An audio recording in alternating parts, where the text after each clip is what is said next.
Hello students, कैसे हैं आप सब। मैं विवेक मिश्रा, आपका फिजिक्स टीचर, और हम पढ़ रहे हैं क्लास 12th फिजिक्स का पहला चैप्टर जिसका नाम है electric charges and it's field. Students, इस चैप्टर का लगभग ये लास्ट वीडियो होगा और इसके बाद हम कुछ न्यूमेरिकल से देखेंगे। तो इस वीडियो में जो हमारा पहला टॉपिक होगा वो होगा कूलॉम्स लॉ से हम गॉसेस थ्योरम को कैसे प्रूव करते हैं। तो prove of Gauss's theorem from Coulomb's law. तो इसको हम देखते हैं कि सपोज करते हैं कि एक कोई स्फेरिकल सही से रॉन्ग सर स्फेरिकल सीट है जिसके सेंटर पे क्यू चार्ज है और इस सेंटर से कुछ आर डिस्टेंस पे, जो इसकी रेडियस भी होगी, आर डिस्टेंस पे एक दूसरा हम टेस्ट चार्ज रखते हैं क्यू नॉट। तो दोस्तों, यहाँ पे दो चार्जेस हो गए तो इनके बीच में अट्रैक्शन या रिपल्सन फोर्स तो लगेगा ही लगेगा। और ये देख रहे हैं कि दोनों पॉजिटिव चार्ज हैं तो इनके बीच में रिपल्सन फोर्स लगेगा जो इस क्यू नॉट चार्ज को इस डायरेक्शन में रिपल कर देगा। तो इलेक्ट्रिक फोर्स की डायरेक्शन भी ये होगी और इलेक्ट्रिक फील्ड इंटेंसिटी की भी डायरेक्शन यही होगी। तो एफ की भी डायरेक्शन यही होगी क्योंकि रिपल्सन फोर्स लग रहा है। तो यहाँ से अगर हम देख रहे हैं दो चार्जेस हैं, दोनों के बीच में डिस्टेंस भी दी हुई है, तो यहाँ पे अगर हम कूलॉम्स लॉ के थ्रू फोर्स लिखना चाहें तो लिखेंगे F is equal to 1/4 pi epsilon 0 Q into Q naught upon R square. यही था हमारा कूलॉम्स लॉ।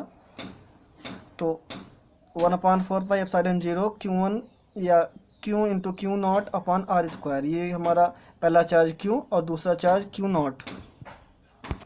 दोस्तों, अगर इस F की वैल्यू को हम इलेक्ट्रिक फील्ड इंटेंसिटी के फार्मूले में पुट करें तो वो होता है E इक्वल टू, यहाँ पे होगा F upon test charge Q naught. इसमें अगर हम F की वैल्यू को पुट करें इस इक्वेशन में तो E इक्वल टू हो जाएगा F की जहाँ पे हम रखते हैं 1/4 pi epsilon 0 Q into Q naught upon R square. और पहले से नीचे क्यू नॉट है तो मल्टीप्लाई में लिख लेते हैं क्यू नॉट से क्यू नॉट कैंसिल हो गया। तो दोस्तों, यहाँ पे E इक्वल टू आ गया 1/4 pi epsilon 0 Q upon R square. यह आ गई हमारी इलेक्ट्रिक फील्ड इंटेंसिटी। अगर हमने अपने पिछले वीडियो में देखा कि इलेक्ट्रिक फ्लक्स इक्वल टू क्या होता है, surface area into electric field intensity. तो वी नो दैट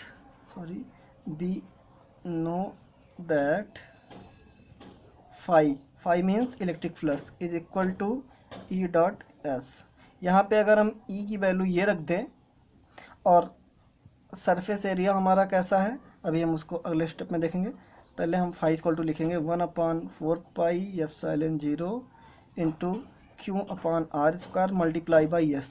यस क्या है दोस्तों, यहाँ पे इलेक्ट्रिक फ्लक्स में ये सरफेस एरिया हुआ करता है।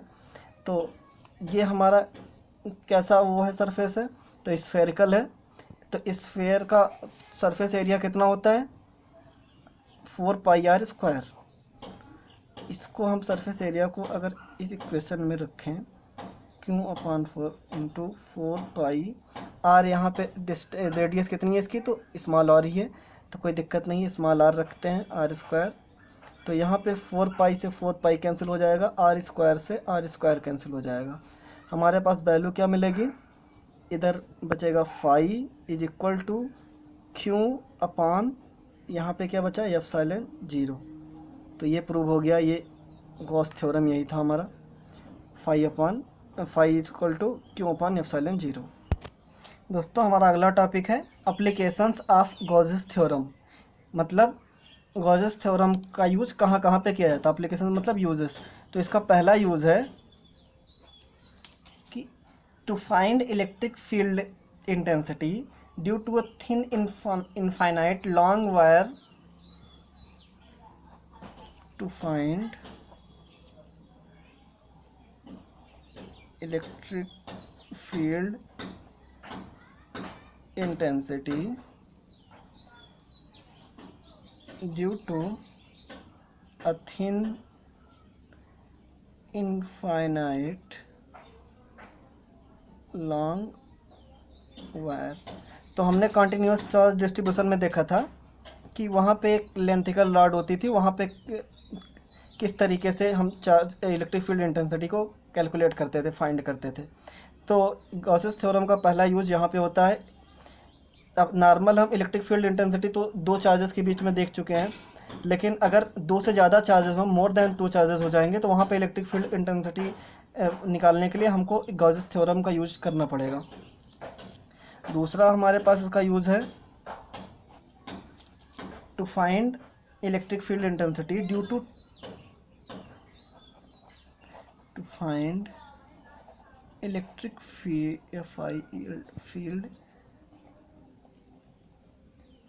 intensity due to a thin infinite कोई चार्ज प्लेन शीट। कहने का मतलब कोई एक प्लेन शीट है, उसमें अगर हमको इलेक्ट्रिक फील्ड इंटेंसिटी कैलकुलेट करनी है तो हमको गॉसेस थ्योरम की मदद लेनी पड़ेगी। और तीसरा यूज इसका है, इसको देखते रहिएगा, to find electric field intensity due to two thin infinite. यहाँ पे दो thin infinite charge plane sheet होंगी, प्लेन शीट्स।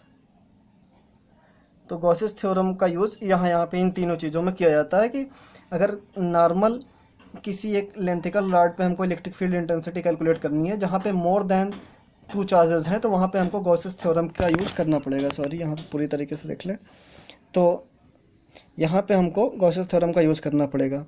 और दूसरा है हमारे पास, कोई अगर एक thin infinite charge plane sheet है, उसमें हमको अगर इलेक्ट्रिक फील्ड इंटेंसिटी कैलकुलेट करनी है तो वहाँ भी हमको गॉसेस थ्योरम का यूज़ करना पड़ेगा, क्योंकि वहाँ भी दो चार्जेस नहीं होंगे, दो से ज़्यादा चार्जेस होंगे, मतलब कूलॉम्स लॉ नहीं लगेगा, वहाँ भी हमको यही गॉसेस थ्योरम लगानी पड़ेगी। और तीसरा यूज है इसका कि अगर दो thin infinite charge plane sheet हो तो वहाँ भी अगर हमको इलेक्ट्रिक फील्ड इंटेंसिटी निकालनी है तो गॉसेस थ्योरम का यूज़ करना पड़ेगा। तो ये हमारा लास्ट टॉपिक था पहले चैप्टर का। यहाँ पे हमारा पहला चैप्टर ख़त्म हुआ। अब हम इस चैप्टर के कुछ न्यूमेरिकल्स देखेंगे।